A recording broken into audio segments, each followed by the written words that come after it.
Hey, kids. You're listening to the internet's wettest podcast about video games, consoles, and pancakes. The SML Podcast. Prepare for the SML Podcast.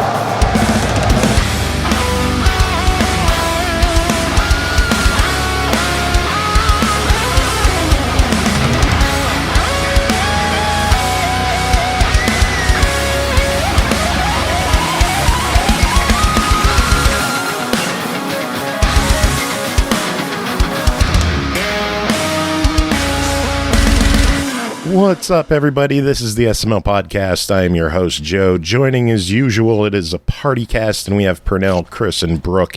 How is everybody doing? What up? Doing pretty good. Yo. Yakking and yakking. Also fun. Ocean waves. Yakety yakking. Everyone's like super quiet now. I don't know if it's my audio setup or if it's just everyone's super quiet today. I was pretty loud. I don't know. Blame your audio stuff because I was pretty loud, and I feel like there was excitement and adventure coming out of both of their voices. See? There you go. So what was your audio stuff? I told you. I just realized that Shinobi the Warlord is spelled with a question mark. Yes. In the Twitch chat. Pretty good. You have to read it like that as well. Shinobi the Warlord? The Warlord. Okay. Yeah. I'll try and remember.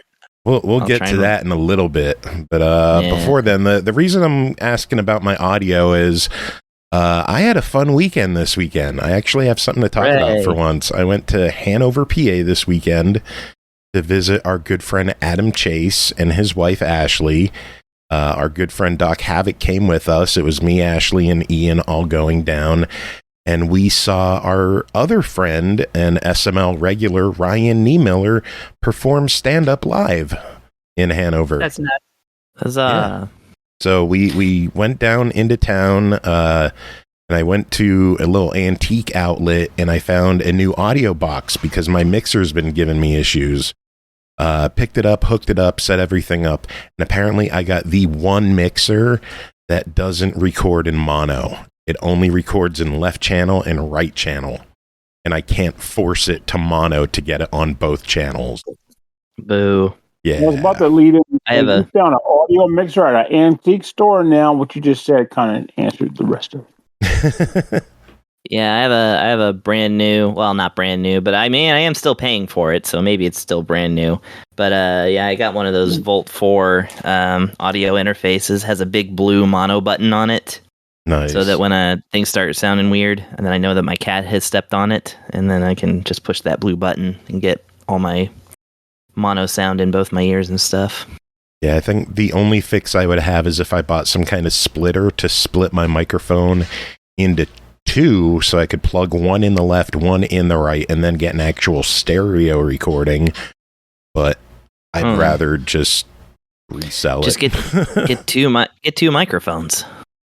Be like one of those cool guys.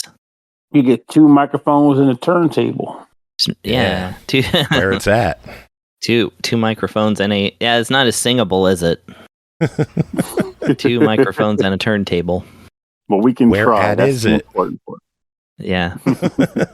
Fall into the abyss of my gaping butthole. We just got raided. Welcome in, Raiders. Everyone from Dopey's channel. Welcome in, everybody. This is the SML Podcast. We are chatting about my weekend.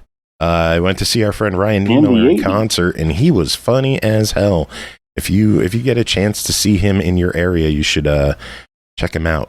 Check out cripplethreat.com. He's good people, and he'll be on the show soon. So do it.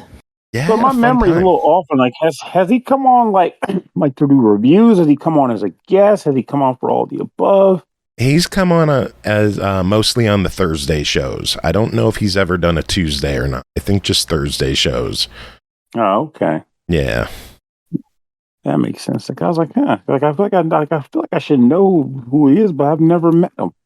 Yeah, he's an actual professional stand-up comedian. So it's funny to have. That's crazy. Yeah, it's good to have someone funny on the show for once. Whoa. Hey, you kiss my ass. I'm hysterical when I want to be. That is true. Also, I'm not. what was your favorite joke? I'm not claiming anything. What was my favorite joke from his can show? You recall it?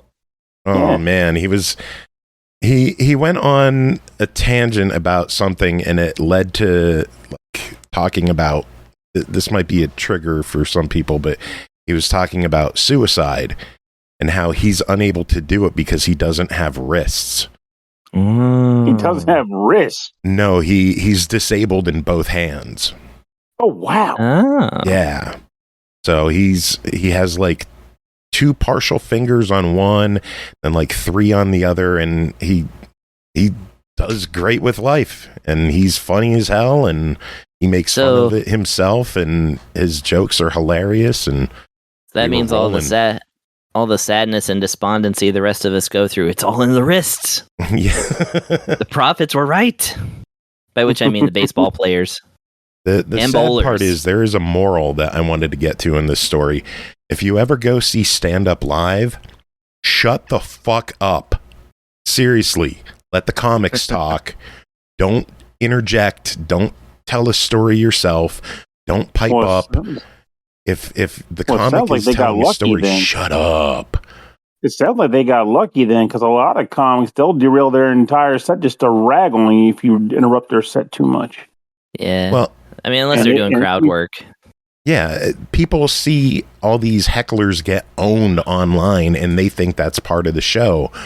And, some comics, they just want to tell their stories and do their act.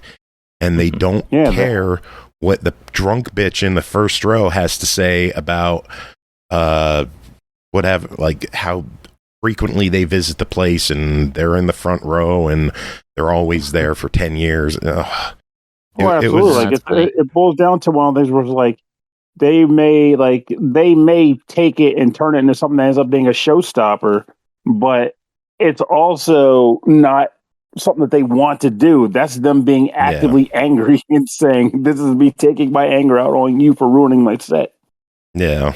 Like he tried saving it and being nice to them in the beginning, but by the end of it, he was just kind of like, "Shut the fuck up, please," or like, "Take her home." I wish the venue would have had them removed, but if you're going to see stand up, let the comics do their job. That's what you paid for. So a couple months ago, I had I think it was my first experience where somebody was so disruptive that they had to be removed from the venue while I was playing a show. What happened? Oh, he was just shouting, and he was like, I guess having a good time, and he was like, just some dumb rich kid, so he was like offering to buy people drinks, but I don't think he actually was doing it. And yeah, he was just like hollering along with whatever else we were doing, and eventually he was like trying to like get the microphone from one of us, and like because he wanted to do stuff. And like I've had people do that at shows before, like especially like just garage or house party type shows where somebody will just grab the mic and like just start making it about them. But this was an actual venue, so yeah, he got surrounded and asked to leave and everything like that. And so it was just it was very funny. The energy of the room went way up after he left too. Everybody was so happy. Like that closed out. That ended up being a really good show for us because people were just like, "Oh, I'm so glad that guy's gone."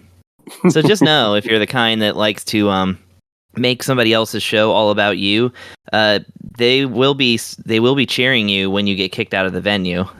Yeah, absolutely. People will be so happy that you're gone. Like the person getting walked off the plane. Like, so if that's the kind of attention, if that's the kind of attention you crave, then sure, go ahead and like I said, make it all about you. Yeah. So don't be a dick at shows. Just enjoy the show and let them do what you paid to see them do. Or don't enjoy the show, but still shut your yet. I would say, too, something that I have to learn for myself sometimes is like if you're, especially if you know the performer and stuff, like, give them a little something, if you're stifling laughter and stuff, just let it out and like help them out. Like it's cool to hear. Why would you stifle your laughter? That's the part that I would think they'd want to hear. That's what they want to hear. But you get like shy about it if you're like on the other end of the spectrum where you're like, "Don't notice me, do not perceive. That's how I am. And so that's like something I've had to kind of learn. I actually have a lot of fun with it too. Like I went to a show before, and I was one of the guys in the front-ish. So the comic decided he wanted to make a spectacle of me and start making fun of me on the set. And I leaned into it and made fun of him too. See, if they pull you in first, that's one thing. Like if the comic pulls you in first, that's crowd work. An open door to reply. But if they don't address you, that's the point. I was made a comment about how bald I was or whatnot. I was like, take a look into my shot and see how ugly your back ass is. I gotta tell you shit. It's like, ouch. I was like, yeah, I know. We can do this all day. I'm bored. Let's go. At the end, though, we ended up shaking hands and laughing and stuff. I was like, I thought it was hilarious. It was good. It's like, I know I'm bald. I'm not worried about that. But like, yeah, I don't know. It's like it's a question where you start to wonder, like, is it like whether they know they're being mean spirited or just like, yeah, what are the odds that he's really bothered by this comment? Because imagine if I was actually self-conscious about my head. Like, would I have been like curled up in a ball? Like, oh God, he's making fun of how bald I am. Well, I forgot my Rogaine. Well, it's one of those things that you can't help. So, I mean, it's kind of good behavior on the comics part not to draw attention to something that's not like a choice on the other person's part. But, I mean, that's real talk. He drew all the attention to it. Like, look at this bald motherfucker. Right. Brooke, how does it feel to be the only person on the episode with a full head of hair? Feels good. Feels pretty good. No, I mean, I actually... Unless there's a nice breeze, then these three tall dudes with no hair on the top of their head get to feel good. Yeah. That's right. I've donated to Locks of Love 3 times. Oh, nice. I really wish that one of those had gone to y'all. I don't mean to dox the Locks, but I've hung out with Brooke, and she has fantastic hair. Thanks. It's a lot. In excess. Yeah, it's. I wish I knew. I wish I knew. I spent too much time being concerned that she was trying to cook me in the oven, so I didn't get that far. And I almost got away with it too. Meddling kids. I shouldn't complain. Like, I really, now that I'm in my late 30s, I'm glad that I still have a lot of hair on my head, because ladies suffer from, like, a lot of my friends have patches and stuff too, like thinnings just kind of all over the place. But like now I'm kind of like reaping the rewards of being like a really hairy young lady, which was not cool. Like, I was like, I'm not gonna shave my legs every day. I went through like a phase where I wasn't shaving my legs, and I have some other issues that are a lot to deal with that we won't talk about in mixed company here. But like now it was all worth it. So I earned it. Hell yeah. By the way, everyone else's weekend. We talked about mine. I just wanted to say I need Docs the Locks to be entered into the ledger. Docs that's what I said. The Locks. That's what I said about Brooks. That's like, I don't mean to dox the Locks when I was talking about her hair. Because when you dox somebody, you reveal things about their private life. Yeah. Oh yeah, I'm writing that down. That's the title of the episode. Docs the Locks. That's a song right there. Come on, Docs the Locks. Anyways, weekend. My favorite locks will always be smoked salmon. Ooh, there you go. I'm thinking about it. I need to eat some food. Smoked salmon. Speaking of food, I will talk about, this isn't the weekend, but this is today. I went to a gas station and for a drink, and there's a new snack that was a bag, and it was cereal. So like Kellogg's Fruit Loops and Apple Jacks and stuff in a bag, and it says Jumbo Snacks at SNAX. And so I was like, oh, it's a bag of cereal, and but it said like jumbo size, perfect for snacking. I was like, oh, okay, this must be a bag of big cereal. So like, it's cereal but like blown up to like chip size or something like that. I was like, this could be pretty good. And so I bought like a couple of bags, and I opened them up, and the Apple Jacks one is just regular size Apple Jacks just in a bag. Wow. By jumbo size, I guess they meant it was a jumbo portion of them. But then again, it's like cereal already comes in a bag that's in a box. So it's like... I figure in the cereal aisle, those are the jumbo sized ones. Yeah. And so it was like... Yeah, I felt very betrayed. I was very confused. But then I opened the Fruit Loops one. I was like, okay, this is actually slightly larger cereal. So this isn't just that they put cereal in a bag and sold it as a snack, but the Apple Jacks ones, it literally was just like, it's just a bag of dry cereal. Disappointing. Kind of, but at the same time, I love Apple Jacks, so I was like, well, it's still good. It's still cereal, but I like. So, what were you saying, Pernell?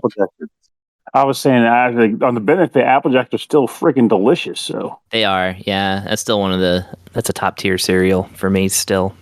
Mm-hmm. Outside of, I'm still all about the Golden Grams, and I know how they cram all of it. How do they cram that gram? Cram.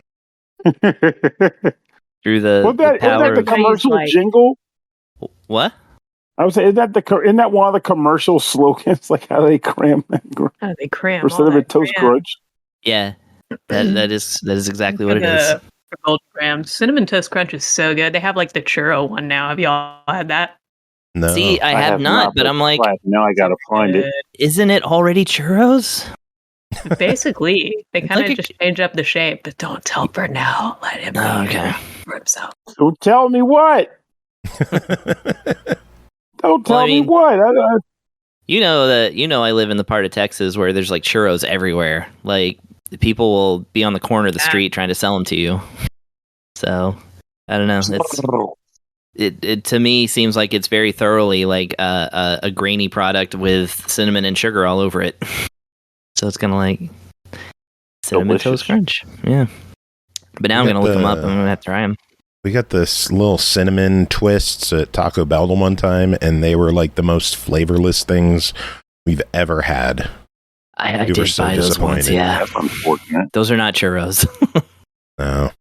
I don't know if now they have the Cinnabon, like little fried donuts. Those are pretty good. Yeah. The creamy center. I know there's a lot of weird like product placement branded cereals popping off lately. Mm-hmm. Does anybody remember? Sorry, go ahead. No, after you. I want to hear what you remember. Does anybody remember like when they had the Cinnabon bites or whatever at Taco Bell, which were like it was like a cinnamon roll, but with like the creamed stuff in the middle, and you'd buy like a pack of those for dessert. But they had one that was based on, it was either Fruity Pebbles or Fruit Loops. I don't remember which one, but it was fruity, and it was so good. I could buy like 10 of those and eat them. Never seen those. They were briefly. They were briefly at Taco Bell. Let's see. Delights. Taco Bell has a vanilla cream lemonade right now that they're doing. That doesn't even make sense frozen in my brain. lemonade. Yeah, it's frozen lemonade. Yeah, so good. That makes sense if it's a frozen lemonade, because that makes me think of what's that thing that you buy at the Lemon Chill? Oh, it's Cap'n Crunch is what it was. Hang on, I'm gonna link the Taco Bell wiki in the SML chat in our Discord as well, so that y'all can. I'm gonna pin it. Cap'n Crunch Delights is what they were called. Oh, Crunch Berries. Okay. Whoa! Oh my god! Makes sense. Yeah, I want those. Those look amazing. They strawberries. Yeah, they launched in 2015, and I think they probably canceled them about 2018 or 17. It was a while ago now. But damn, were they good. Maybe maybe they'll be seasonal and they'll come back like every 8 years like they do with Mountain Dew Pitch Black. I'll just bring it back every 8 years or so. I ain't always up on my Taco Bell though, so it may come and go again and I'll miss it completely. Speaking of Mountain Dew, Pernell, you try any of the Freedom Mountain Dews that came out? I haven't even come across them yet. No. I haven't had my car in a couple of days admittedly, so that helps. But yeah, I haven't seen them yet. I'm trying to get my waistline back in order because I'm a freaking behemoth whale band, so maybe it's for the best that I haven't found them. But if I do, I'll probably sip a little. We'll see. I think they're worth trying. The Freedom Fusion, which is lemonade and peach, is really good. It just kills me that they're just basically coming up with different ways to mix chemicals to create a semblance of a flavor. And I succumb to them every time. I just wish they would bring Supernova back. strawberry melon one that was out years ago. I missed that one. They'll probably bring it back someday, but they'll make a comment where, like, it's a different flavor now. We're not gonna call it Supernova. We're gonna call it something else, but it's the exact same formula, and you'll be none the wiser. Oh, man. Truly, what they would do.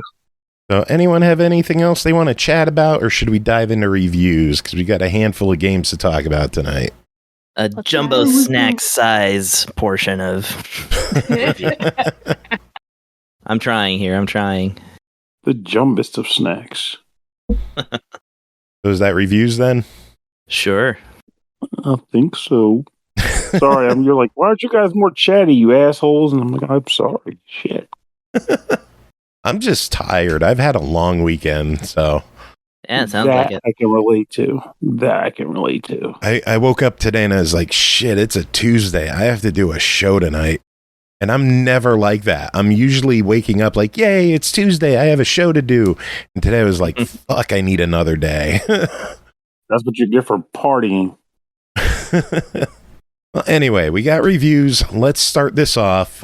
First game to talk about tonight is Shin Megami Tensei V Vengeance, or 5 Vengeance, whatever you want to say. Developed by ATLUS, published by SEGA, code provided to us by SEGA for the purpose of this coverage. It released June 13th on Xbox One, Series X and S, Switch, PS4, PS5, and PC for $59.99. Become a mighty demigod and battle through a decimated Tokyo in a war between angels and demons. Make new allies along your journey, engage in intense turn-based combat, recruit hundreds of demons, and forge your own path to dictate the fate of all existence. Pernell, tell us about your time with Shin Megami Tensei 5 Vengeance. Well, I'm not sure how much to really talk about in the general sense of the game, because what I can tell you flat out is that I played the living daylights out of the original release of this game. Never beat it, despite putting like 90 hours into it. That was the hubris of picking hard mode and then being lazy. So sue me. But despite not finishing the game, I had a grand time with it, and I, believe it or not, still play it from time to time. I still go back to it, and I still play it. I'll finish it probably in 2027. But I did also put in, because I wanted to buy this version of the game too, because I was hoping they would make some narrative changes to like some narrative beats that happened in the original game that I wasn't too fond of per se.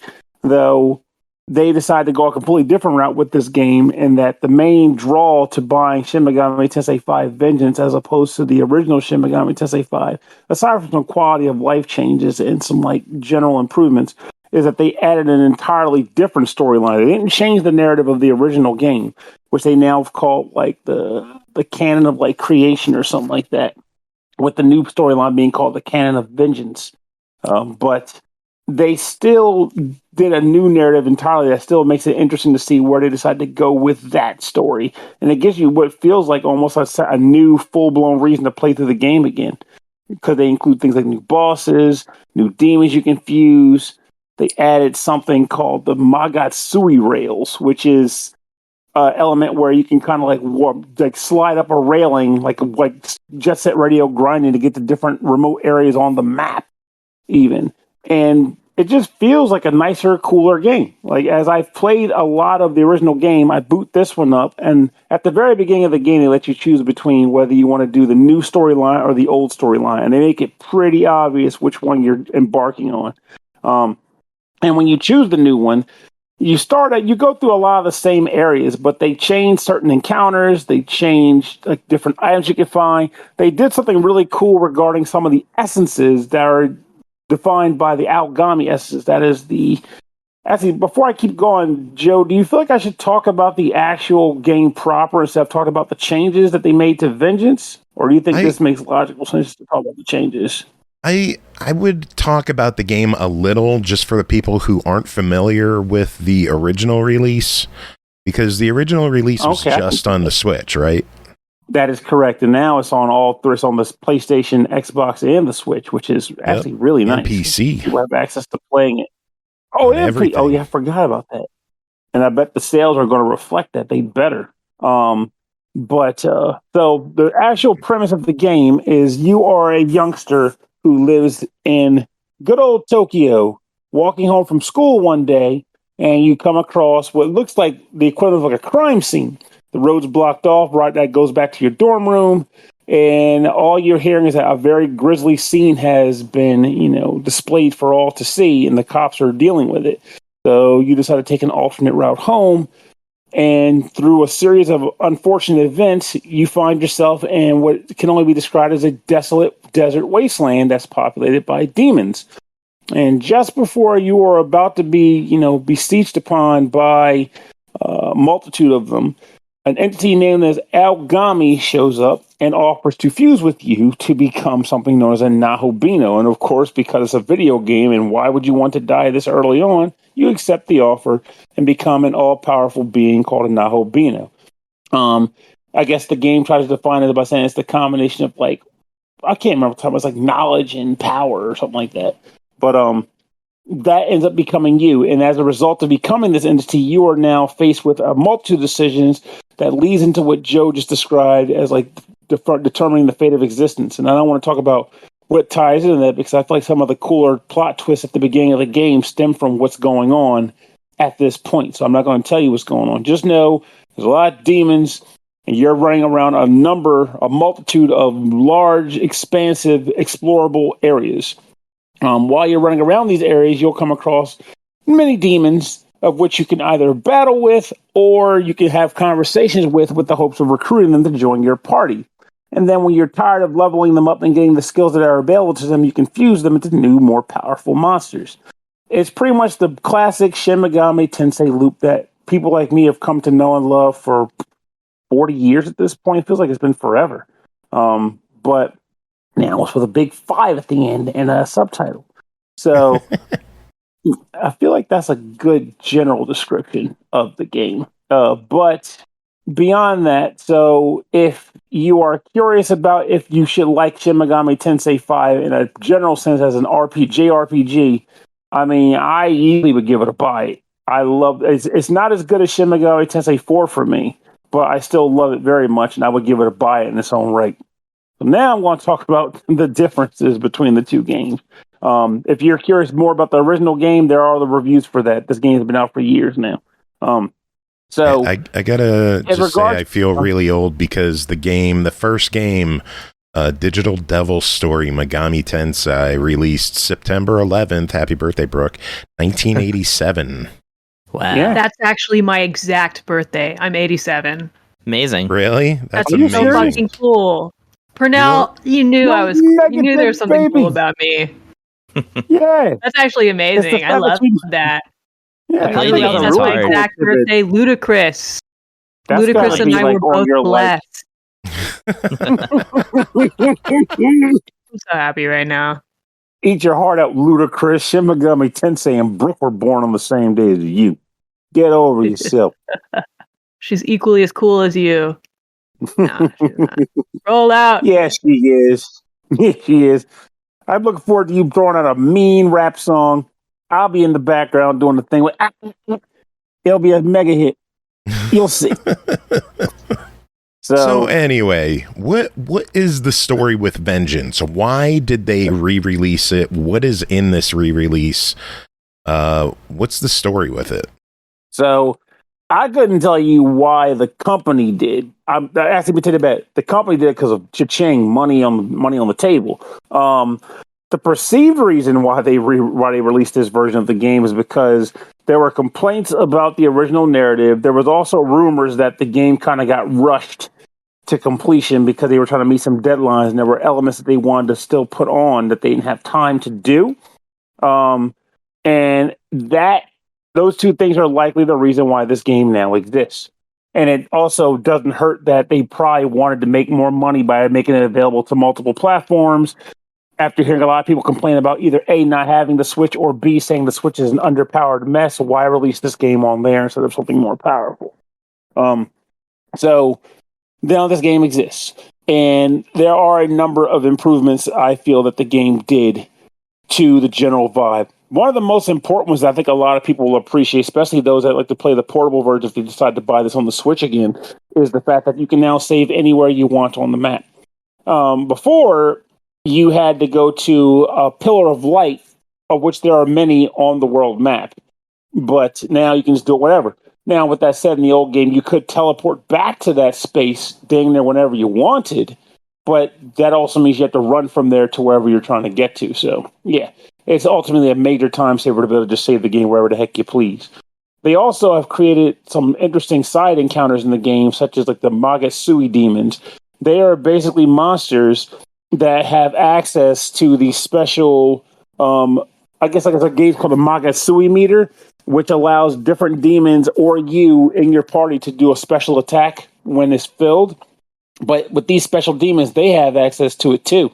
And that results in some pretty, tight battles where they pretty much do like party wiping attacks out of nowhere. And you're like, well, I didn't kill him fast enough, and that's the game. At which point you then are supposed to respond by saying, yep, that's a Megaten game.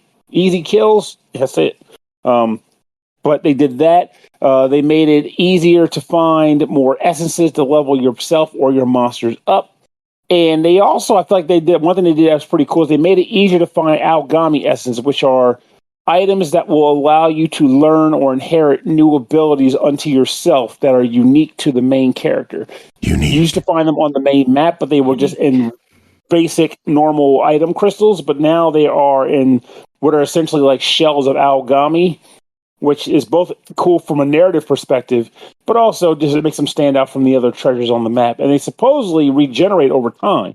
So if you burn one in the old game and you didn't use it the way that you would have quote unquote wanted to, like maybe you didn't learn the right skill from it, or maybe use it for its essences for its weakness transference instead, you were crap out of luck in that game. But in this one, over time, it'll regenerate. You can get it again, and then boom. You have a little bit more freedom with customizing your main character. I like that a lot. I feel like the Magasui rails are pretty cool. And of course, those are the things that just kind of let you kind of slide around the map, like remote locations on it. And lastly, of course, just new demons. I like that they keep adding new demons to these games. Even if I don't necessarily use them all, I may still just stick with ATLUS and Moshuvu, because why the hell not? They're my peoples. But having new demons is always a good time. Somebody that might want access to them will see them, and that'll be their draw. That'll be the thing that makes them use them. And it just kind of adds to your ability to like strategize in the games too. Still hard as balls if you play like me and put it on hard mode and don't know how to grind properly. So keep that in mind. Don't back yourself into a corner if you don't have to. But they do allow you to switch difficulties at any time. Something that I don't know if the other one did or if I just was too stubborn to switch it back. But it's worth noting for people who want to challenge themselves, but then maybe are concerned about if they back themselves into a corner. You can change their difficulty whenever you want. And that's important. So, I mean, it's not like there's any achievements or anything like that. So don't worry about that either. Oh, yes, I rephrased that. I forgot. I don't know.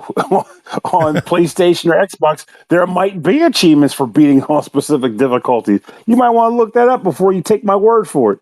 I'm going to look it up now and see if I could find out. But the thing, one other thing I forgot to mention about one of the changes they made to the game is now in this game, some of the human NPCs are playable party members, and they'll kind of come and go as the story dictates, and they can level up and learn new skills just as the main character, just as a demon could. So it's kind of cool to be able to play with characters that were just kind of like bystanders in the previous game. Now they have a role to play. I would assume they as exclusive to the new storyline. I don't think they would have changed the old storyline to reflect that, but I could be wrong. I haven't played the old storyline on this new game, but I could be wrong there. And also, they changed up certain encounters on the map where you thought you'd be fighting this guy or fighting nothing. Now suddenly you're fighting something, and it's a new demon, no less. So look forward to that stuff, too, to kind of shake up the game framework for yourself. I like Shin Megami Tensei, the franchise, and I love Shin Megami Tensei 5. The music is a freaking bop, and they gave me new music. They gave me new remixes in this one.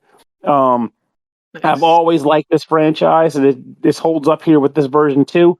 I'm genuinely grateful that this review copy came in because I did purchase it from Target. It still hasn't gotten here yet. I'm still waiting for it. So I'm glad I was able to play this one, because if I wasn't playing this one, I'd have been real sad. Looking forward to getting to the next part of my, Shin Megami Tensei adventures or whatever.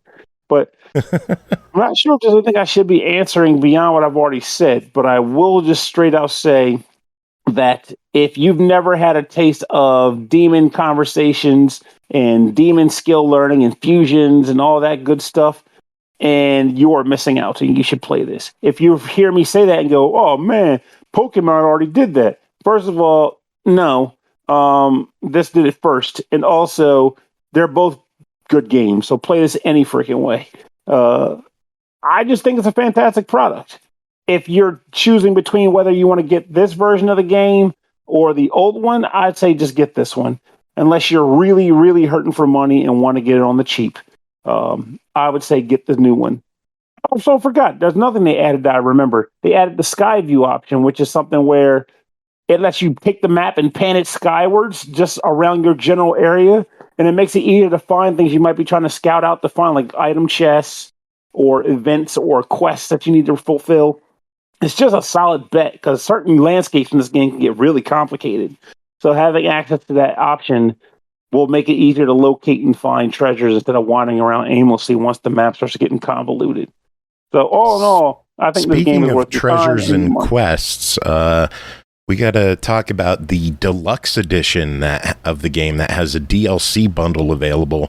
It comes with 5 pieces of content.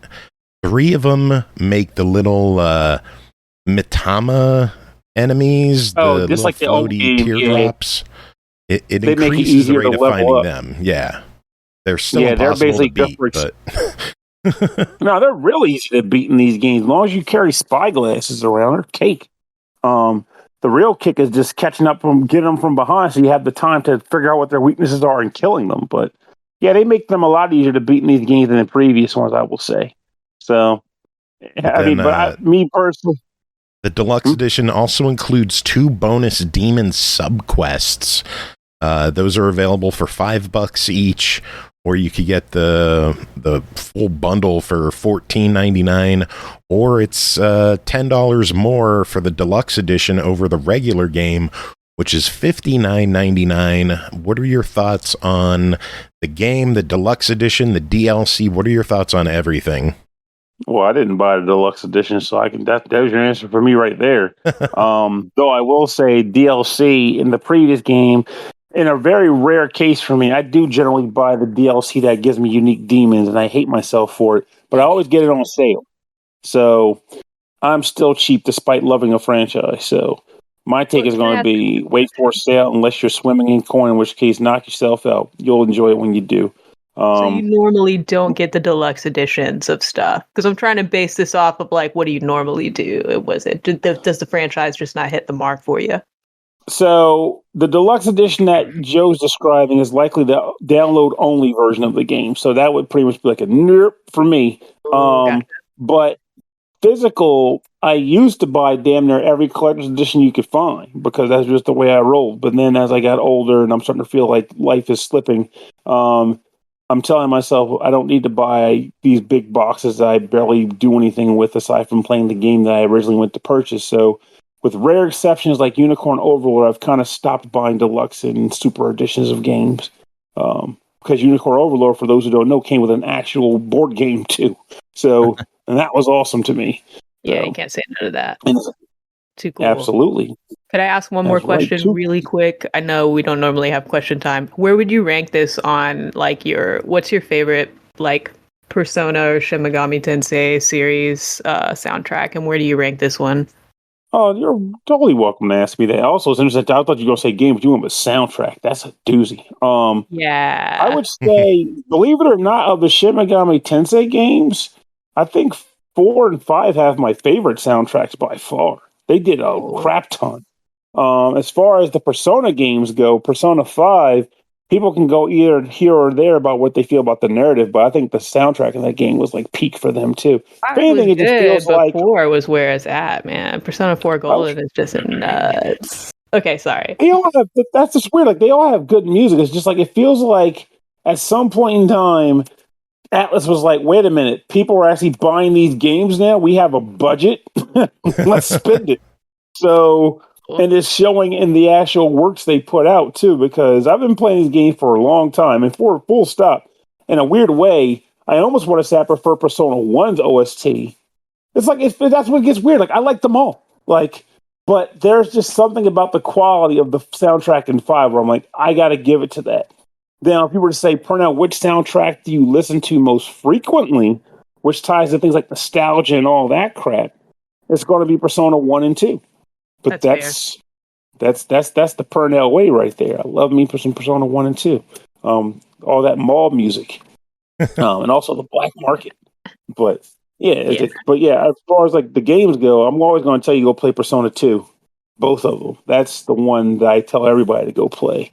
And Shin Megami Tensei, it more so depends on what you can stomach regarding like random encounters and stuff. Because, oh God, 1 through 3 were like, let's say 1 and 2 were ripe for that.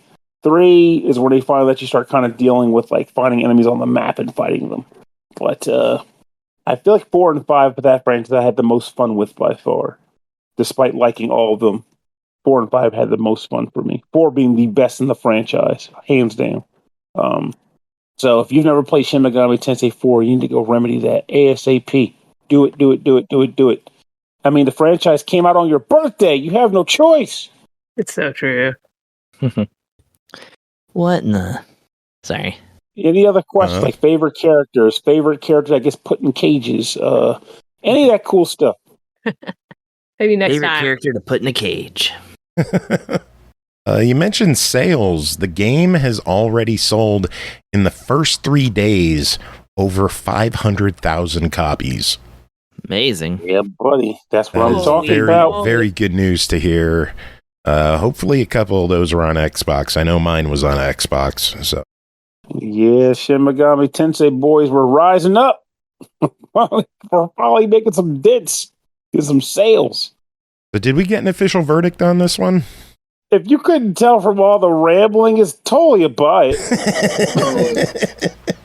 It's a great game. And honestly, just running around the landscapes can be pretty enjoyable. I like exploring the maps. Yeah, I'm having fun just running around, exploring and finding the treasures. And I'm still early in the game, but I'm really enjoying what I'm playing so far. I just need to find more time to actually put into it. Maybe this week. Yeah, it's a meaty game, so. Yeah, it's like a 100-hour game or something.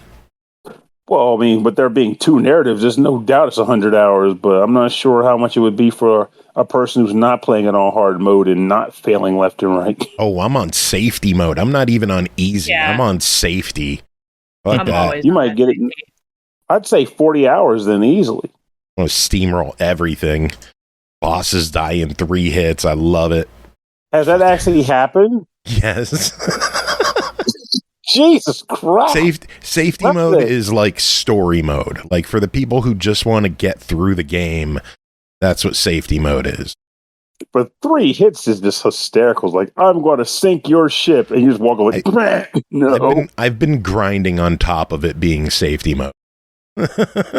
Oh, mercy. So I'm seriously just over-leveling myself. It's great. As long as you're enjoying it, don't come back and later and say, I would have liked this game, but it was too easy. Joe's been grinding on top of it. I want that added to the ledger.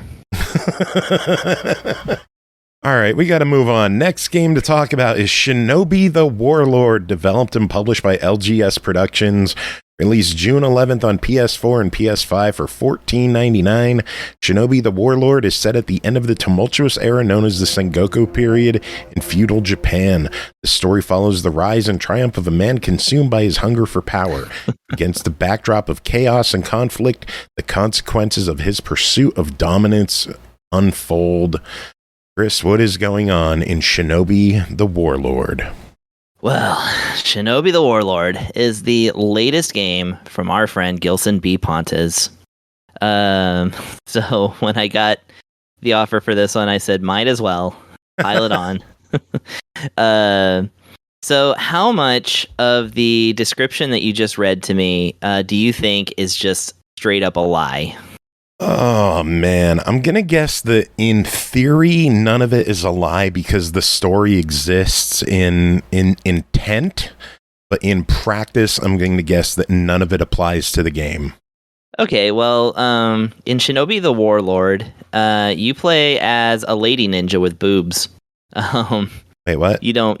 Yeah, the description set talks about a man, and either a big mistake was made, or it's some progress, right?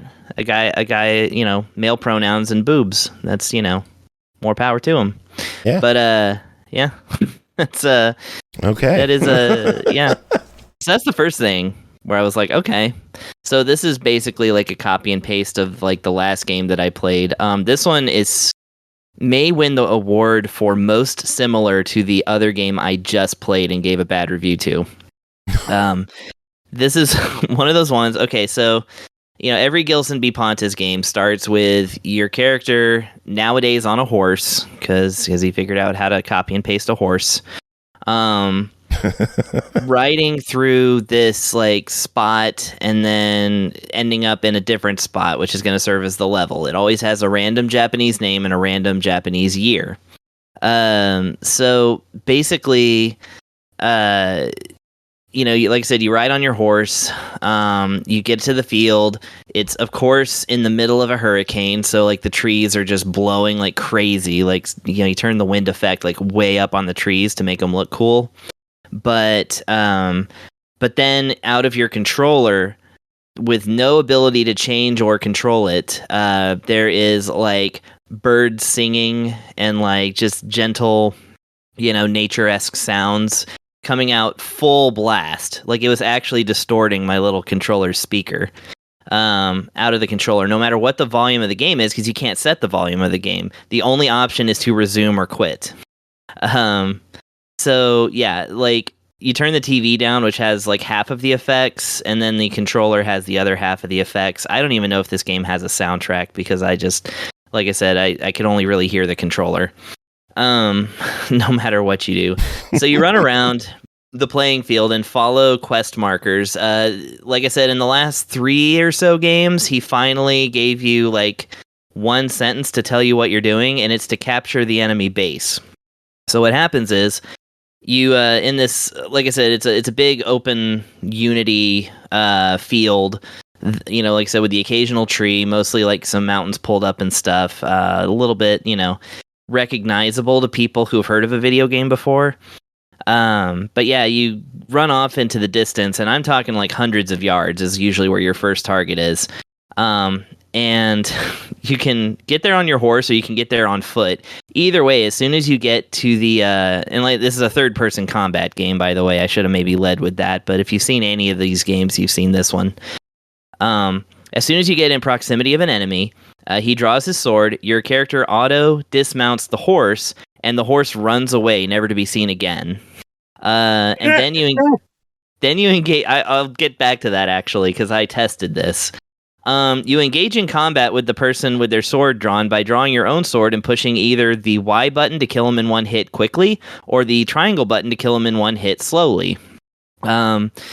You know, if you can get there quickly enough and push the quick button, then the enemy will die, and then you get to run for the rest of the game on foot to all the other markers that appear and try to kill all the other guys. Occasionally, a giant footstep sound effect will shake the screen and blare out of the controller. Occasionally, when you enter a new map, there will be like 300-foot tall guys just walking around for a few steps, and then they disappear. Sometimes there's even like dragons flying around, but you don't engage with them. That's basically all there is to it. Once you get hit, which is an inevitability, it will then start you in a different area where you will then have to find a portal to get to another level unrelated to the level you were just in. That's the entire game. So this time around, I was like, okay, this is really weird that as soon as my character dismounts the horse disappears and I never see it again. I was like, I'm just gonna follow the horse as soon as I dismount. So I went up on my like third playthrough, went up to the guy. My character dismounted the horse. The horse took off running in the opposite direction. I followed that horse. It goes about 100 yards and then stands still, and I can just walk right through it. It just becomes like this ghost asset. And as soon as I turn my back again, it then vanishes. So that's what's happening with this horse every single time. You literally only have the horse so that it can appear in the screenshot. Now, having said, you know, like I said, it's basically where you just jump off and count down until you get killed by somebody's, you know, cheap, you know, one hit kill or whatever. Because the game's weird about hitboxes. As soon as you're near the enemy, there's no sneak function or anything like that. There's only walk and run, and then 2 speeds of swinging a sword. So it's not like a Dark Souls situation where you could like roll around and dodge a hit or anything. It's just really that you have to get up to the hitbox and hit them before they hit you. The hitbox is not necessarily the enemy, it's the area around the enemy. So you kind of have to know when you've hit the limit of how close you can get to that enemy, and then you push the button and then you win. I know this because in one of my playthroughs, I actually made more progress than I've ever made in a Gilson B. Pontes game. I killed like 10 freaking ninjas. Ooh. And you want to know what happens when you do that? Does the game explode? I wish. You get killed by the 11th ninja. Like there's no end to the ninjas. I call them ninjas. Your character's a ninja. They're more like samurai guys, but everybody's fighting with ninja swords and nobody's sneaking. So it's like what is anything? Like I said, the gameplay loop is a little weird. Like after you kill your first guy, you have to walk into a house and access a sword, and it plays a sound. It doesn't give you any text or anything. It doesn't say you've captured the enemy base, or because that's the goal. It just puts more markers on your map so that you can go find more ninjas and fight them in order. Often these ninjas are spawned hundreds of yards apart. Despite not using I talked about this in the last review, but despite having so many buttons completely unused in this game, the way that you run in this game is to punch in the L3 button. That is to say, you have to tap this, like push in the stick that you use to move in, which is one of the most annoying ways to do anything. I will say, Gilson got the note from the last review. You don't have to hold the button persistently to run. You had to do that with the horse in the last game. Now you can actually toggle it on and off. So in that way, this is technically the best game he's put out. Because one thing improved over the last. So, yeah, what can I say? Progress is progress, man. Yeah, exactly. I guess we got to take what we can at this point. Yeah, exactly. I mean, that ups the playability by 50%. And what's 50% of 1? Not 25. Yeah, it's almost 2. So 98 more to go. He'll have a game on his hands here. Well, it's $15. What do you think? Yeah, so I've honestly, every single time I play one of these games, it's an opportunity to think about it, to think about this person's place in video games, and think about what would happen here that I could recommend this. Is there any redeeming factor of these games, or are they just, is it just a grift from an anonymous person who, just keeps sending us these games and stuff? It's who's out there? Are they really just out there collecting the $15 or getting their, this game is rated 4 stars out of 5 on the PlayStation Store from 10 ratings. So I'm yeah, I don't know what's going on. I still don't know what's going on with this. And, again, I would totally love to give this, I give them all a fair shot. I play them as long as I play any other game that I can play that I review. It's not like I just collect the Gilson B. Pontes game and make up something. Yeah. I really do experience it based on its own merits. And yeah, every single time, it's just don't bother. Not even as a joke. They don't even have stupid ninja sounds when you kill things like Shadow of the Ronin, The Revenge to the Samurai, which I believe Joe has on the soundboard. No, not anymore. The soundboard has evolved There's my impression very of scary ways. Yeah. So, like I said, the games are inching towards playability, but the huge factors are still being ignored. Knowing what to do, having any kind of growth on the character's part, or difficulty scaling, or I don't know, something. Text, story, music, not using the controller for persistent sound effects. There's so many more things that need to happen in these games before I can even give this approach try it territory for this stuff. So it's kind of continue to not bother. This is, Gilson B. Pontes, just again, this is super close. I had to look twice because the backgrounds and stuff, I think he just copied and pasted from the last game, man. I don't remember if the female ninja was in the, the male ninja with boobs was in the, was in the last game, but I mean, I know I've seen this ninja before too, so, whatever. Save your money. Just don't do it.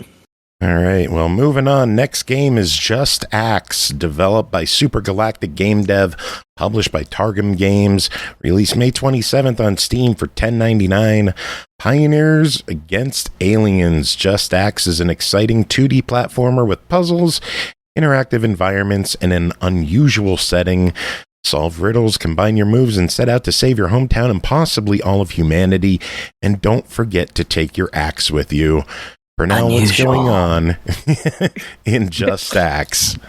So, in JustAxe, you play as a character named Martha who sets out on a journey after being informed by Butterfly of the ability to perform a series of tasks in the hopes of stopping what can only be perceived as an alien invasion on her world. All she has at her disposal is an axe that was hanging on the wall of her cabin. Hence, JustAxe. That's all she's got. It's an axe. See now. And let's see. It could also be conceived as JustAxe. That's why I was also calling it administering sheer, sharp JustAxe. But anyway, this game takes place over the course of approximately 9 stages. And I'm going to get this out of the way now because I feel like if I start talking, I'm going to forget to say it at the back end of the game. Many of the levels in this game are way too long. Not in an unplayable way, and I'll talk about that later, but oh my god, some of these levels, you're like, this should be split into 2 or 3 levels easily. But I digress. I just want to get that out of the way before I forgot to say it later. In each level, you are tasked with getting from the beginning of the stage to the end of the stage, fighting monsters along the way. You start out with the only ability you start with is the ability to walk, jump, and swing your axe at enemies that approach you. And lastly, the ability to do a sort of a wall jump by jumping at a wall, then pressing the attack button, swing your axe at it, and then launching off of that wall. Only special walls allow you to do it, though. You can't just do it at any wall. But as you play the game, you'll get a few more abilities, too. Not a plethora of them, but a few more. Plethora. To grow your moveset. It's just going to be every word there. Plethora was our special word before unique. Unique. That was a Cole thing. She loved plethora. It's such a good word. It was the final boss of Keymailer. That's where I learned it, believe it or not. Keymailer. He's a man of many heads and many eyeballs. And he kept saying die all the time. But yeah, you'll be running around fighting enemies and dodging traps and the like until you get to the end of the stage. As you're running through the level, there are collectibles, though it's funny because at the beginning of the game, they make an indication like, oh yeah, if you collect these valuables and give them to the butterfly, you'll get rewards for them. But you really don't. Unless they try to define it by being the thing with the costumes and such. But if you can collect shiny objects, which each level has a total, and then you can also collect stars that are hidden on the maps as well. If you collect all the baubles on a stage, you'll get an achievement for it. And I believe you also unlock costumes, either a new axe or a new wardrobe for the main character. Once you get to the end of the stage, the levels, sometimes there's a boss, sometimes there isn't. You're free to go back to levels at will. But otherwise, you'll just progress and keep going. The game has some general issues. Mostly the music is extremely repetitive. And also, if the developer is listening, if there's a way you can do something via patch to make the main characters' animations when pulling themselves up onto a ledge faster, everyone in their mind would appreciate it. Because that animation just felt like it dragged a bit longer than it should have every time we needed to do it. And you need to do it a lot in this game. But I digress with that. Also, the enemy variety could use some work. I wish there were more enemy types in the game. There are a number of them. And some of them can be a little bit more annoying than others, like the little purple dog monster where you'll hit it, do damage to it, and then you have to hit it again so that it doesn't do damage. Then it'll attack you, and then you can hit it again. Like, it's weird that that's the way that monster works. And other monsters don't work like that. It's just the purple dog monster. But other than that, I can't say I had too much trouble with the other enemies in the game. The little monsters with the clubs are annoying as hell. And so I got the one ability that let me kind of do a little more evasive maneuvers around them. But you might think I didn't like the game by me ragging on it like I am right now. But I'll be blunt with you. I beat the entire game and got all but one achievement, which I spent way too many hours trying to do before my dad came by and said, let's mow the lawn. I was missing one collectible in the entire game, and I have no idea where it is. And I started doing levels over and over again, trying to find where this one item is. Because whereas I normally don't care about achievements, the fact that I was one achievement away from having the entire game completed, and I'm one item away from having done that. When you're that close, you gotta go for it, man. Like, it's that has to hurt. Yeah, I wish it does hurt. I wish I actually went and tried to find a walkthrough to see if the guy doing the walkthrough on their online found the treasure. He didn't find half the treasures I did. I said, this is stupid. The one guy who put the game up on YouTube, he's not helping me. That's your one job, is to help me by putting your video up, and you failed. But yeah, I played this game to death. No ifs, ands, or buts about it, which has to tell you I had fun with it. I mean, I've put down games for way less, and I played this entire game. I think what helps it is that at its core, it's not particularly complicated. There's some tough jumps involved in the game, but it also gives you so many extra lives. You have to be a complete inept gamer to run out of lives in this game. They give you tons. So if you decide you want to jump off a cliff, believe it or not, if you come back and tell me you ran out of lives in this game, I'll never let you live it down. That's how many lives they give you. When I stopped playing today, I had 148 lives. Oh, wow. Yeah. You get a lot of lives in this game. So if you find yourself thinking, I should jump off this cliff, maybe there's a secret item there, go for it. What's the worst that happens? You lose life. Oh, well. Which, I mean, honestly, I did a couple of times. Like, let me just jump and see if there's an item down here. Whoop, I died. Whatever. Keep going. But the game is honestly I had fun playing it. I clearly had fun playing it. There's no other way to describe it. But you might be telling yourself, why wouldn't you give it a try, which I'm going to give it. Spoiler, I'm giving it a try. And the answer is because I also feel like I'm a lot more forgiving about certain stuff than some people are. And I can easily picture someone being like, the first level is 30 minutes long. That's not fun. Or, oh man, these controls feel a little stiff. Not fun. Worst game I've ever played, which I hate when people say that because they don't know what the worst game they've ever played is or what the worst game ever made even is. They've never had the misfortune of coming across it. But again, I digress. This game is honestly a joy. I had fun playing it. I enjoyed my time with it. I did levels multiple times. I did kind of find it funny that, like, the second to last level of the game, they decided to finally change up the formula and give you, like, a bunch of fetch quests on the map. I don't know what that was about, but I navigated it well enough. Ultimately, I feel as though this is a game worthy of trying if you want to get yourself a quick hit of puzzle. I don't want to say puzzle because there's not a ton of puzzles, but platforming action, and you want to help out what I perceive to be a kind of like a young developer. And I hope that this game is a stepping stone from the produce new, better games because this is a good start. I liked it. Cool. So $10.99 official verdict. I'd give it a genuine high-end try. Cool.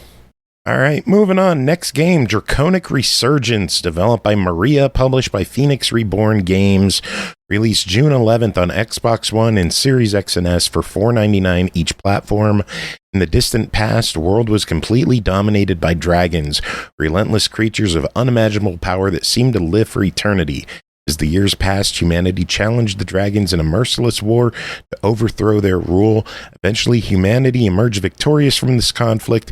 At least that's what everyone believed. We had our friend Andy Sperry check this one out. He was unable to join us tonight, but he wrote in a review. And Brooke, you have that little review, don't you? That's right. I've got it right here. Not a big one, unfortunately, but it's not a huge game. So what does Andy have to say about this one?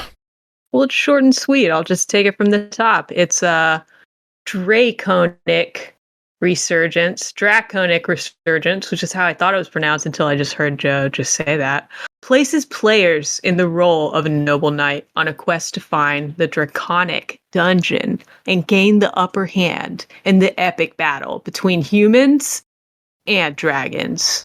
Along your journey, I know, enemies will do their utmost to thwart your plans, but humanity's fate rests in your hands. Unsheath your sword and prepare to face the evils lurking deep within the dungeon.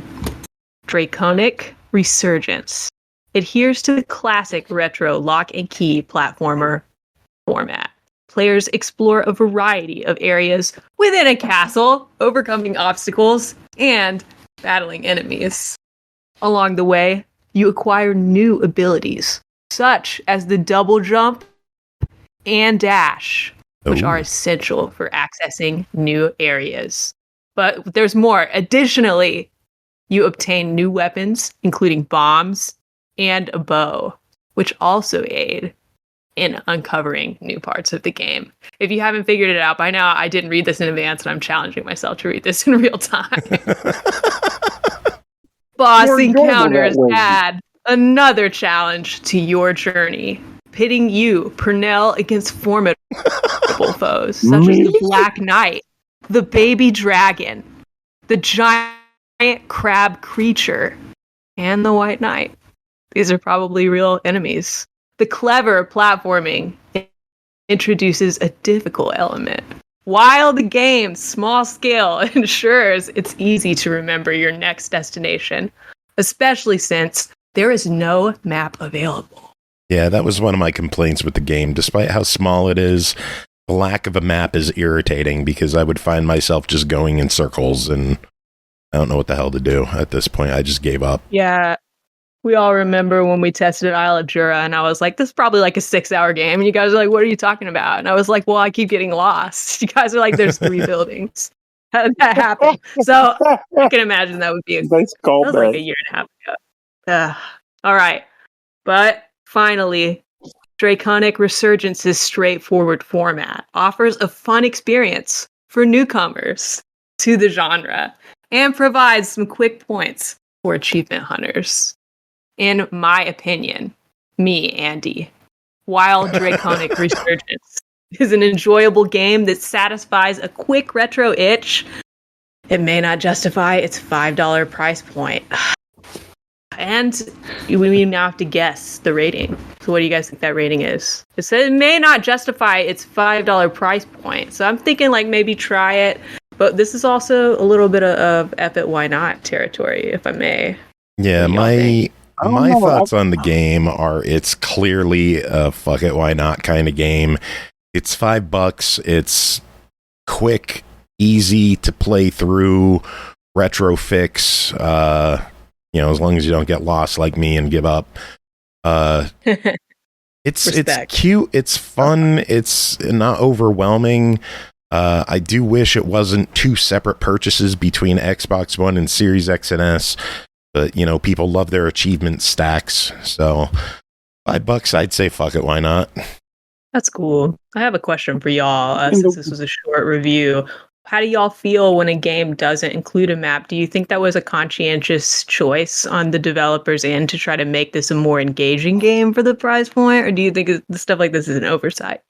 I feel like, honestly, I could easily see a developer intentionally omitting a map because over the years, what a lot of games have become is just follow the dot or follow the cursor. It's not even about using the map as a map should be used. It's about following the guide. So you're not even engaging the world they created. You're literally just taking keys from MapQuest. No. Or Google Maps. I like getting lost in games, quite frankly. Like I'm the guy who will be in a car with somebody. Like last week we went to New York and my brother had a GPS on in the car. And I'm like, okay, we're not in the city proper right now. We've got a decent tank of gas. You're telling me you can't just enjoy the environment and just find your way? It's like, no, I need directions. I'm like, this is insane. And then the thing that killed me is like, we left the city entirely. We were on our way home. I was like, The route is the turnpike. There are no directions. You know where you're going. Why do you have the map? Because I need it, all right? I'm like, this is bullshit. This is what happens. People get so dependent on guides telling them where to go that they don't know where they're at anymore when they should. So for me in games, I am perfectly okay with a game either A, not having a map at all, or B, making it so that the map isn't always present. You have to either find the map to engage it, or you have to bring it up from time to time, which means you have to kind of not have it displayed sometimes. I like maps. So. They're comfy and easy to wear. Ashley is pretty dependent on maps as well. Like, anytime we go anywhere, Ashley needs to have the GPS up and running the whole time.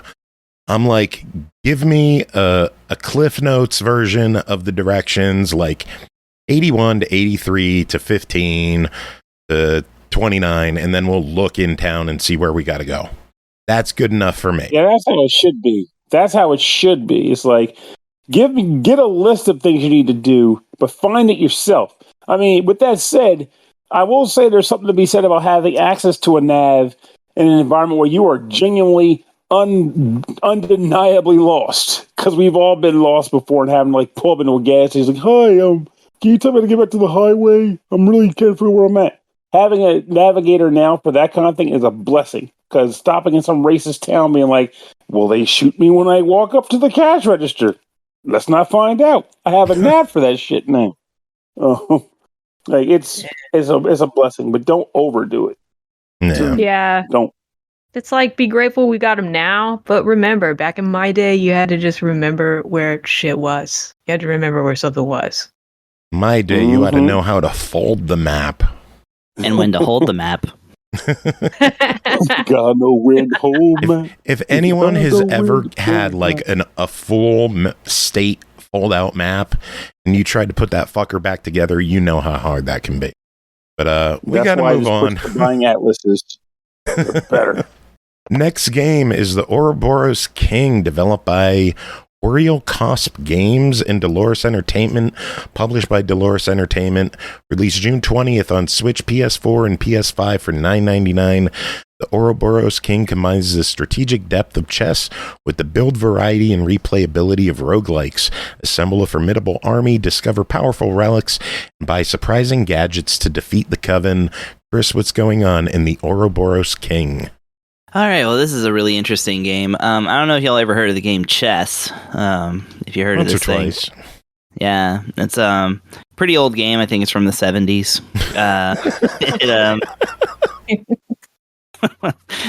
You move some pieces around on a board, and each piece can move in a different way, and your whole thing is like try and get the other guy's king, because that's the piece that wins you the game. If you're real good at this, then you can play it against multiple people all at the same time, and look real cool doing it and stuff, as TV shows and movies have shown us. For the most part, though, you'll just be like, in the chess club reading books about, I don't know, the Ruy Lopez opener and stuff like that. Like, chess gets really obnoxious really quickly.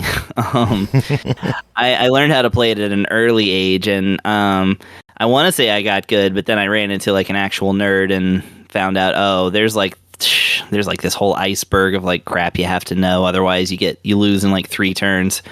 So it's kind of like the Dark Souls of 3,000-year-old board games. And so yeah, definitely the chess people got the note that they need some improvement, something to freshen it up so that the nerds can't like win every time, because we're tired of the nerds winning all the time. So they came up with Ouroboros King, which is so it's like chess. You got a checkerboard of stuff. You basically move from location to location, fighting increasingly larger boards of other fighters and stuff. You start off very humbly. You get 3 pieces, and the opponent gets 2 pieces.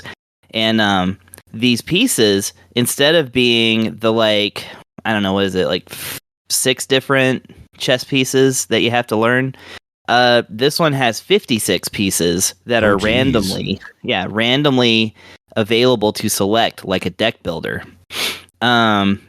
there are also terrain spots on the board sometimes, like rocks that you can't move past, or bombs where if you move a character into it, it blows up like a part of the board and takes out other characters. So you could use that as a strategy. Or portals, like from the game Chess. Sorry, from the game Portal. How did I mix those up? That was amazing. Yeah. But yeah, there's actual portal action in this game, because I guess there has to be. There's also relics and items you can pick up along the way. We don't have time to talk about those. They augment the game in different ways. Some of them pretty extreme, some of them pretty just generally useful. Like an alarm bell, it tells you when your king's in danger. But then there's like a rewind item that you can use, and there's like, there's a like a chain combo for assassin type characters, because there's a couple of assassin type characters now on the board. Pretty cool stuff. You could get really lost in reading this, which is great because they have an archive section in this game where you can look over every single piece and try and imagine how it's going to work on the board. Or you can practice. There's a practice option that lets you put any piece on the board in any order and kind of move them around and figure out how they work. My first big problem with this game is that you don't have both things at the same time. So you can read about what the characters do, you can put them on a board and shuffle them around, but you can't read about what they do once you're in practice mode. So you're just kind of there with a bunch of little pictures, and you're like, I don't know what this does, and then you're just kind of like going all day, like trying to figure out what. But it turns out the best teacher is defeat. So of course you want to just start the game immediately and just kind of learn it as you go along. Once you do that, you find out that this game is rad as hell. Like I said, you start off with you have your king character, which of course can move one space in any direction. It is the linchpin of the whole operation. If it goes down, you lose. And then, of course, the opponent will always have a king character, too. Now, the king can be upgraded, which is crazy. There are pieces in this game that can be upgraded to other pieces. The way you would do this is that when you're selecting the level that you want to access, sometimes it's an enemy, sometimes, well, most of the time, there's some kind of reward involved in which level you pick to go to. Sometimes it's an armory, which lets you upgrade your piece to a different piece that has more powers. Sometimes it's a shop where you can buy items, or sometimes it's a board where you can select a relic to take with you for the rest of your adventure. So lots of choices to make there. And then, of course, there's a boss at the end. And then once you defeat the boss, you move on to a different board and repeat until you got like a whole set of, characters. So far, it looks like the maximum is actually 8, which is weird because like there's way more than that on a standard game of chess. But then again, this game's relation to chess is just that the function of the pieces, they can move into certain places, and when you move into another enemy space, you take over their space and you try to take out the king. That's where the resemblance, starts and stops. Besides the fact that all the chess pieces are represented here in one way or another. But yeah, like I said, you choose your random pieces and go to town, and it's really great to kind of, see what the fates have in store for you, and it's really great to kind of get a piece that you're not familiar with and kind of learn how it works. And like they get really creative with these things. And I have found that as somebody who learned chess at an early age and can actually play a game, when I reviewed Chess Ultra a while ago, I actually did win some games against the computer, which is unusual. I found that this game is very accessible and easy to learn, as long as you don't try to learn it all at once, because the game's not great at that. Like I said, you can get the description or the practice. But the cool thing is, once you're actually playing, if you hover over your piece, it will tell you what the piece does, and it'll highlight the pieces you can move to. And so again, this game actually does a really effective job of teaching you while you're playing. So for that reason, I do like it a lot for that. Let's see if there's anything else to it. But yeah, I actually found this to be pretty cool. Oh yeah, I just wanted to say one good thing and one bad thing. The good thing is that unlike most chess games, you can lower this game's difficulty so far. You can make it 4% difficult. out of 100 if you so desire.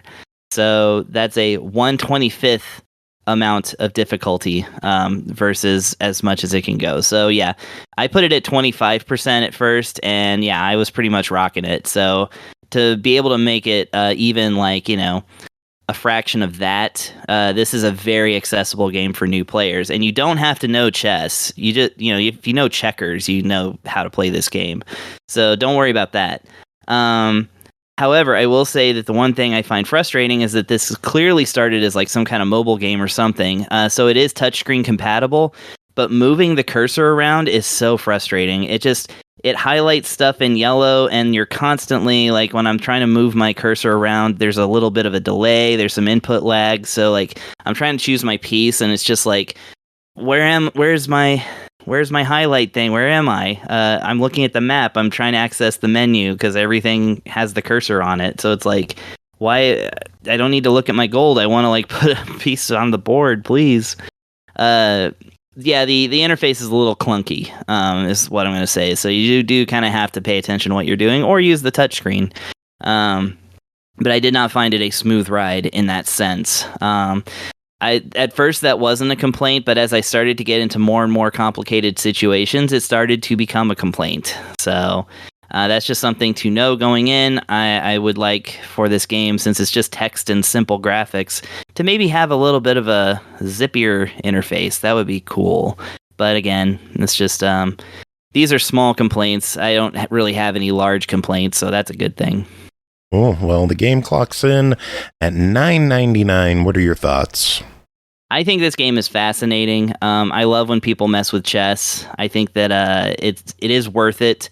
If you are a board game fan, or a chess fan or something like that, and you really want to see the game turned on its ear, the roguelike stuff is not so intense. I know roguelike always implies super high difficulty. It just means that you're starting in a start position every time and then going up and collecting stuff as you go along. It's no big deal. In fact, I just kind of abandon runs halfway through if I'm like, this isn't shaping up the way I like it. And I've beaten several of the bosses so far. So like I played this quite a lot, and it does get absolutely gets progressively more difficult in a scale that I think is pleasing, because you'll start a match and be like, oh, how am I going to do this one, and then then you win it and then you feel real good, or if you lose it, then no big deal, just go again. So yeah, I'm gonna go ahead and call this a buy it. Like I said, I would love to be more enthusiastic about that with the little issues I mentioned being a thing, but hey, look, it's not a try it. I think this one actually is a winner. Cool. Well, if you pick it up on the Switch at least before the 11th of July, you could pick it up for $7.99 instead of $9.99. Hey, so, save $2. Save $2. Put those $2 towards the final game to talk about tonight, which is Rider Spirits, developed by Shinyuden, published by Ratalaika Games, released June 6th on Xbox One, Series X and S, Switch, PS4, and PS5 for $5.99. Play against the computer or locally and compete in a wide variety of racing tracks and game modes. Choose from an array of wacky racers, each with their own unique abilities, and show off your riding skills. And if things get ugly, use all kinds of crazy items in order to get the advantage and be the first one to cross the finish line. Can you, all your opponents? Pernell, did you? No, this game is surprisingly tough. Yes, it's tough. Rider Spirits is a game that I didn't even know existed until now. But apparently this game was actually out back in the 90s as a competitor to Mario Kart. And it does make sense when you see it in action, but I assumed it was originally a game that was designed to be in the spirit of Mario Kart being released today. So that was a nice, pleasant surprise for me. But what you get here is a racing game where instead of riding on go-karts, you're driving on motorcycles, but you are still doing that beloved Mode 7 racing that we came to know and love on the Super Nintendo in its heyday. At the beginning of the game, you choose one of 8 bikers, and those bikers have stats that go from between 5 different categories and different ratings for each one. So think like Mario Kart was with the light, medium, heavy characters, and you're on the right track. So once you pick your racer, you're free to go. And when you start the game up, you'll already notice something that's surprisingly different from the norm, which is that even though it has that split going top to bottom, it has it even if you're in a single player run. And what that is that the bottom screen ends up being the actual screen that you're looking at to control your character, while the upper screen is meant to be through your mask, like through your helmet in the rear view file. So it's almost like saying you turned around and looked behind you, but it's available at all times. So at this point, the race is on. And you will notice immediately that you suck at driving fast compared to the other characters, because this game is designed to always put you in the back and you have to kind of scrimp to make your way up to as close to first place as you can. And you're not getting first place unless you run the course damn near perfectly. Yes, even on rookie mode, which is the first cup. You will be behind. This game is no joke. When you're driving the course, you can just accelerate. There's a wheelie button, though I never really noticed much of a reason to do wheelies. That's probably what separates me from the men. And you can also turn left and right, but unlike Mario Kart, you can lean into the turns, too, to make it easier to make sharp cuts. And this game kind of requires you to do that, because if you don't, you're going to either A, run out of speed, or just straight up crash your bike, because that's how this game rolls. Power-ups are handled very differently in this game compared to Mario Kart, because instead of having items on the ground that you pick up, you instead have to drive into the pit stop lane per lap. And once you've gone to the pit stop, you'll get an item randomly distributed to you, which you can then use and see what happens. Because you're not going to know what they do until you figure them out, because there's nothing in the game that straight up tells you what items do. So you'll be kind of figuring that out on your own. Now, fortunately, the game does come with a digital printout of the manual that originally came with the game. However, it's all in Japanese, so get your Google Translate on your cell phone ready to go. But once you pull that off, you're pretty much straight. In fact, I'd actually recommend from the jump, before you even play the game, take out your cell phone and go to Google Translate and learn what the different stats are between each of the bikers so you know who's good for what, and then also knowing what the items do. That'll make your experience a lot more enjoyable going into this game.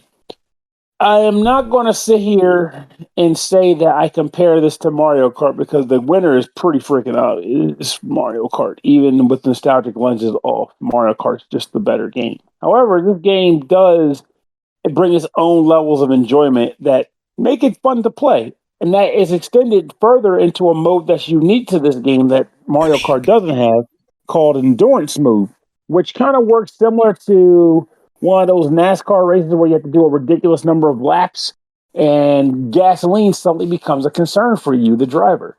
You pick one of two pairs of riders, and you choose the number of minutes you want the race to take place for. And at this point, you have X number of minutes to get into first place and keep yourself there when the clock runs out. Now, as you're riding around the course, you're going to notice that your gas gauge is dwindling as you progress the game. You have a limited supply of fuel.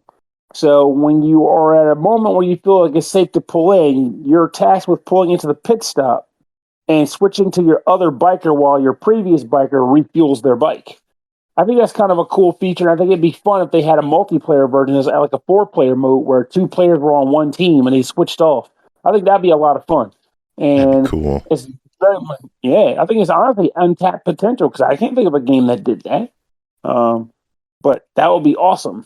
And this is a game that kind of laid the benchmark for it in 1994 or whatever. So there you go. Also, one thing I meant to mention, I mentioned the items at the pit stop, but you might notice in this game, you're not going to find a nitro boost in that pit stop. And that's because the game, by default, gives you 3 boosts per race.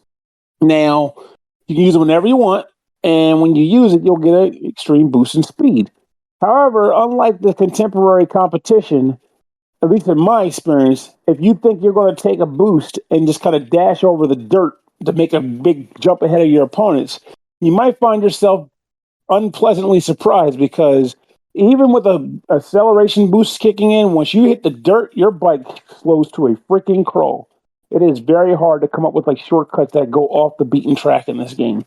Not to say they're impossible, but good freaking luck. So maybe that's where the wheelie comes in. One wheel for traction. So, but all in all, I feel like Rider Spirits, while it does not eclipse Mario Kart, I do feel as though it makes for a nice side dish. I feel like if this game had come out back in the 90s and I could have afforded it, keyword is afforded it, I would have seen myself wanting to play this too. It'd be like another way to get my racing fix with items unique to this game. Neek. All in all, I'm glad it's here. I'm glad the game exists. I never heard of it until now, and I'm glad Ratalaika decided to bring it out here, like how I feel about a lot of the games they release in the States. So this one will be no different. I give this game you do your thing. $6, your decision. I'm going to give it a fuck it, why not? Get yourself some gaming history on the books. See what competition for Mario Kart exists that we never saw here in the States. And just kind of have fun with it. It's only $6, and in exchange, you'll get a taste of what we missed out on. Also, if you can, play Konami Crazy Racers on the Game Boy Advance. That game ruled. Yes, it did. I actually regret I sold it. I can't remember why I sold it back then, but that period where GameStop let you return a game after 10 days, despite having played it or not. Yeah, I'm pretty sure that's what I did with my copy of that game, and I do regret it because I liked it a lot. Do you know how to change a battery on a Game Boy Advance cart? Is this a joke or an actual thing that you're asking? It's an actual question I'm asking you. Oh, yes. There are special screwdrivers you can buy. I actually have some here, and then if I remember correctly, it's a literal watch battery. I have like 2 copies of the game, but one of them has a dead battery. If you want that one, I'll just ship it to you. Are you serious? That's really nice of you. Yeah, I got 2 copies, so I have one that works already, and I just been lazy about getting rid of the other one. I'll have to find it first, but we'll talk. Okay, I appreciate that. Thank you. Yeah, no problem. Anyway. All right. Well, that's it for this episode. We made it through. Thanks to everyone for hanging out and being here and keeping me company. Thanks to Andy for writing in his review, and Brooke, thank you for reading it. Saving me a few minutes. My pleasure. Music this episode, since we finished up with a Mario Kart-ish game, we'll play something from the OneUps Super Mario Kart album. So, do they do Donut Plains? Do you want Donut Plains? We'll do Donut Plains. Donut Plains. Better than plain donuts. Oh, we've come full circle. Take that back. I know. We've come full circle. Glazed is the best. Yeah. I like a chocolate glaze depending. I like. Pizza Hut has chocolate donut bites that I want to try. They look really good. I'm trying to decide what I want to eat. And first I wanted Taco Bell. Now I want this. So. Indian food. Always Indian food. I just had Indian food. And you're right. I wanted it again. It's so delicious. What's your favorite Indian? I had some saag paneer recently. It was so good. Yeah, I do saag paneer. I do chicken vindaloo. I need to start messing with the curries again. But I get my hits and I stick with them because they're always freaking great. And I always like, how hot do you want them? I'm like, I want to see through time. Oh, wow. I get it mild, baby. We get the spectrum. We got it. Yeah. Oh, the flavors of the rainbow. Well, this ending's going off the railing. Does anyone have final words to end the show? Get yourself some Indian food. Expand your palate, damn it. If you haven't eaten yet, go eat something. Take care of yourself. And we'll see you next time.